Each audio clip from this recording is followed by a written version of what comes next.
Delhi, Agra, Mathura, Vrindavan tour করতে চাইছেন? ভরসাযোগ্য ট্যুর অপারেটর পাওয়াও বেশ মুশকিল, আর কোনো অপারেটর পেলেও প্রচুর টাকা চেয়ে নিচ্ছে। 12,000 থেকে 15,000-এর কমে তো সম্ভবই না। এগুলোই শুনেছেন তো?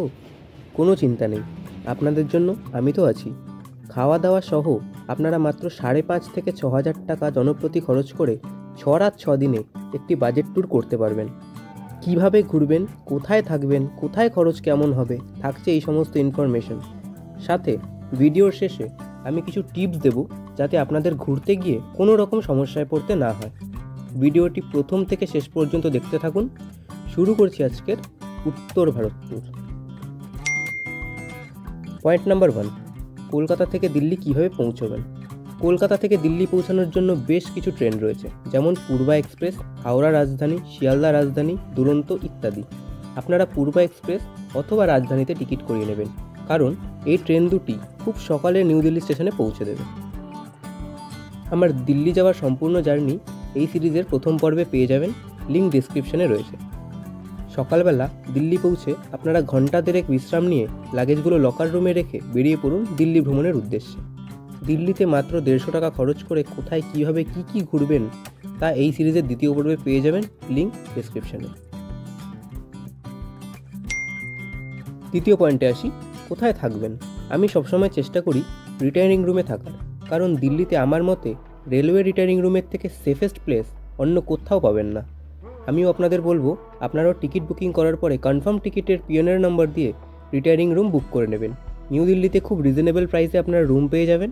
নন এসি রিটায়ারিং রুম 12 ঘন্টার জন্য আপনাদের পে করতে হবে মাত্র 350 টাকা।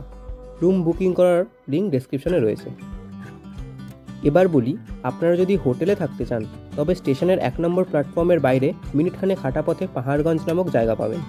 ওইখানে হোটেলের প্রচুর ভ্যারাইটি রয়েছে, মোটামুটি 500 থেকে শুরু করে 5,000 পর্যন্ত দামের হোটেল রয়েছে। আপনারা নিজেদের বাজেট ওয়াইজ বুক করে নেবেন। থার্ড পয়েন্টে আসি, শ্রীকৃষ্ণ জন্মভূমি অর্থাৎ মথুরা কীভাবে ঘুরবেন।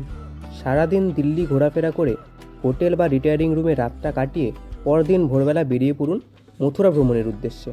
মাত্র 95 টাকাতে দিল্লি থেকে মথুরা কোন ট্রেনে কিভাবে পৌঁছবেন, মাত্র 40 টাকা খরচ করে সম্পূর্ণ মথুরা কিভাবে ঘুরবেন, কোন মন্দির কখন বন্ধ হয়, অর্থাৎ একদিনে কম বাজেটে সম্পূর্ণ মথুরা কিভাবে ঘুরবেন, সে বিষয়ে A to Z তথ্য পেয়ে যাবেন এই সিরিজের তৃতীয় পর্বে, লিঙ্ক ডেসক্রিপশনে রয়েছে।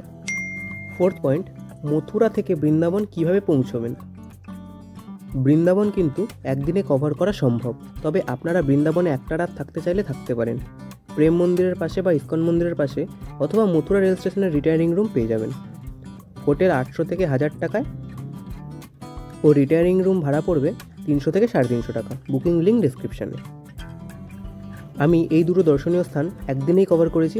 আপনারা যারা আমার মতো একদিনেই ঘুরবেন, তারা সকাল থেকে সম্পূর্ণ মথুরা দর্শন করে সেই দিনেই চলে আসুন বৃন্দাবনের উদ্দেশ্যে। তারপর সম্পূর্ণ বৃন্দাবন ঘুরে চলে আসুন আগ্রা। মাত্র 20 টাকায় এসি বাসে মথুরা থেকে বৃন্দাবন কিভাবে পৌঁছবেন, মাত্র 120 টাকায় বৃন্দাবনের কোন কোন জায়গা কিভাবে ঘুরবেন, কি খাবার খাবেন, আবার সম্পূর্ণ বৃন্দাবন ঘুরে সেই রাতেই মাত্র 50 টাকায় আগ্রা কিভাবে পৌঁছবেন, আগ্রাতে কোথায় সেই রাতে থাকবেন। অর্থাৎ মোদ্দা কথা হলো, বৃন্দাবন ঘুরে আগ্রা পৌঁছানোর এক একটি গুরুত্বপূর্ণ তথ্য পাবেন আমার বৃন্দাবন ট্যুর অর্থাৎ এই সিরিজের 4th পর্বে, লিঙ্ক ডেসক্রিপশনে রয়েছে। ফিফথ পয়েন্ট, আগ্রায় তাজমহলের কাছে কোথায় থাকবেন। আগ্রা সম্পূর্ণ ঘুরতে আপনাদের 2 দিন রাখতেই হবে। বৃন্দাবন ঘুরে রাতে আগ্রা পৌঁছে পরদিন পৌঁছে যান তাজমহলের কাছাকাছি। আগ্রা থেকে তাজমহল মাত্র 35 টাকায় কীভাবে পৌঁছবেন ও তাজমহলের পাশেই কোথায় মাত্র 600 টাকায় ডবল বেড রুম পাবেন, তার সম্পূর্ণ ডিটেলস এই সিরিজের 5ম পর্বে দেওয়া আছে, লিঙ্ক ডেসক্রিপশনে। 6th পয়েন্টে আসি, তাজমহল ছাড়া আগ্রায় কোথায় কোথায় ঘুরবেন। আমরা সবাই মোটামুটি জানি তাজমহল আগ্রাতে অবস্থিত, তবে আগ্রাতে তাজমহল ছাড়াও আরও বেশ কিছু ঐতিহাসিক দর্শনীয় স্থান রয়েছে। সেগুলি না ঘুরলে আপনার আগ্রা ট্যুর এক কথায় অসম্পূর্ণ থেকে যাবে। সকালে আগ্রার সমস্ত দর্শনীয় স্থান ঘুরে বিকেলের আগেই চলে আসুন তাজমহলে। আগ্রা শহরটির ম্যাপ কিন্তু অত্যন্ত জটিল, অর্থাৎ একটি স্থাপত্য থেকে অপরটি বেশ খানিকটা দূরে।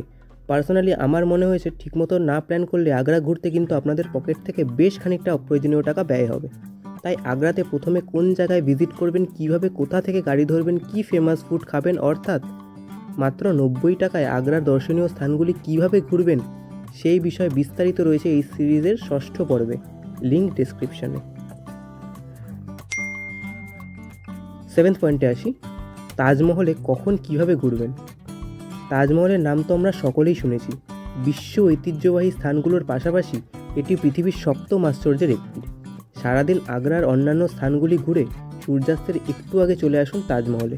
সূর্যাস্তের আগে বা সবশেষে আমি কেন তাজমহল দেখতে বলছি সেটা একটু পরে জানতে পারবেন।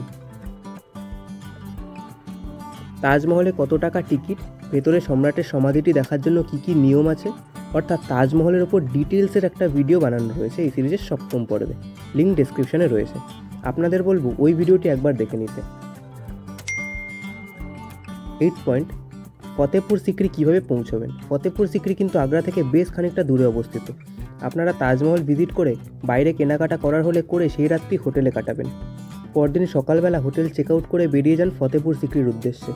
এসি বাসে মাত্র 50 টাকা খরচ করে ফতেপুর সিক্রি কীভাবে পৌঁছবেন, মাত্র 30 টাকায় গাইড কোথায় পাবেন, সমস্ত ইনফরমেশন পাবেন আমার এই সিরিজের 8 পর্বে বা 8ম পর্বে, লিঙ্ক ডেসক্রিপশনে রয়েছে, কাইন্ডলি একটু চেক করে নেবেন। এরপর ফতেপুর সিক্রি থেকে ফিরে বেবি তাজ আপনারা ঘুরে দেখতে চাইলে দেখতে পারেন। আমি বেবি তাজ নিজের লিস্টে রাখিনি। বেবি তাজ দেখে আগ্রা ফোর্ট স্টেশন থেকে আপনারা সন্ধ্যা 6:55 শিয়ালদা সুপারফাস্ট এক্সপ্রেস ধরে চলে আসতে পারবেন কলকাতা। এবার আরেকটি গুরুত্বপূর্ণ ইনফরমেশন দিই, এই উত্তর ভারত ট্যুরের সাথে আপনারা একদিনের জয়পুর, বেনারস অথবা প্রয়াগরাজ ঘুরতে চাইলে ঘুরতে পারেন। আমি বেনারস গেছিলাম। আপনারা যদি বেনারস নিজেদের লিস্টে রাখতে চান সেক্ষেত্রে ভিডিওটি দেখতে পারেন, লিঙ্ক ডেসক্রিপশনে রয়েছে। মোটামুটি সমস্ত ট্যুর প্রোগ্রাম তো দিলাম, এবার কিছু গুরুত্বপূর্ণ তথ্য দিই যাতে আপনাদের ঘুরতে কোনো সমস্যায় পড়তে না হয়। টিপ নাম্বার 1, আপনারা চেষ্টা করবেন রাজধানী অথবা দুরন্তোতে দিল্লি যাওয়ার, কারণ আমি পূর্বা এক্সপ্রেসে জার্নি করেছিলাম। যারা এই সিরিজের প্রথম পর্বটি দেখেছেন তারা জানেন ট্রেনটি প্রায় 7.5 থেকে 8 ঘন্টা মতো লেট করেছিল। সেই জন্য দিল্লি ঘুরতে প্রচণ্ড দেরি হয়ে যায় ও কিছু জায়গা আমি কভার করতে পারিনি। এরকম আমার মতো যদি আপনাদের ট্রেনটিও লেট করে তাহলে কিন্তু দিল্লির জন্য আপনাকে 2 দিন রাখতেই হবে। টিপ নাম্বার 2, আপনারা দিল্লি পৌঁছে সর্বপ্রথম দিল্লির মেট্রোর একটা কার্ড পাওয়া যায়, ওটা সংগ্রহ করে নেবেন। দাম নেয় মাত্র 150 টাকা। তাহলে আপনাদের আমার মতো বারবার টিকিট কাটার জন্য লাইনে দাঁড়াতে হবে না, টাকা ও সময় দুটোরই সাশ্রয় হবে। টিপ নাম্বার 3, আমার থার্ড টিপটি হলো দিল্লি মেট্রো কিন্তু আমাদের কলকাতার মতো একদমই না।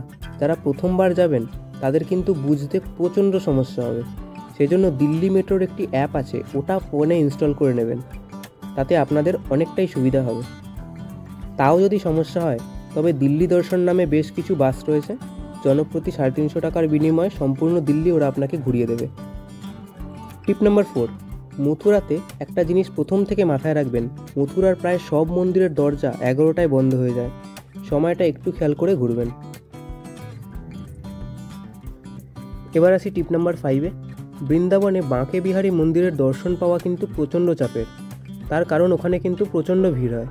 তাই আপনাদের মধ্যে যদি কেউ সিনিয়র সিটিজেন থাকে এবং যদি এমন কেউ থাকে যাদের ভিড়ে সমস্যা আছে, তারা কিন্তু নিজেদের সুবিধা বুঝে দর্শন করবেন।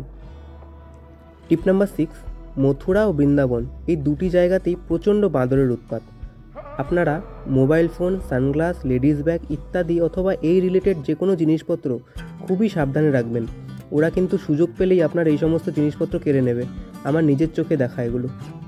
টিপ নাম্বার 7, বৃন্দাবন থেকে মথুরা রেল স্টেশন পর্যন্ত আসতে পরিবহন হিসেবে বাসের ভরসায় কিন্তু থাকবেন না। বাস এই রুটটায় প্রচণ্ড লেট করে আসতে। যদি আমার মতো আপনাদের ট্রেন থাকে আগ্রা যাওয়ার তবে কিন্তু মিস হওয়ার সম্ভাবনা রয়েছে। এখানে আমার মতো আপনারাও 50 টাকা দিয়ে টোটো অ্যাভেল করে স্টেশনে আসলে অত্যন্ত সুবিধা হবে বলে আমার মনে হয়। টিপ নাম্বার 8, আগ্রায় আমি সাজেস্ট করব আপনারা পৌঁছে রিটায়ারিং রুমেই থাকবেন, কারণ অজানা একটি শহরে অত রাতে হোটেল খুঁজতে দেওয়া একদমই সেফ না।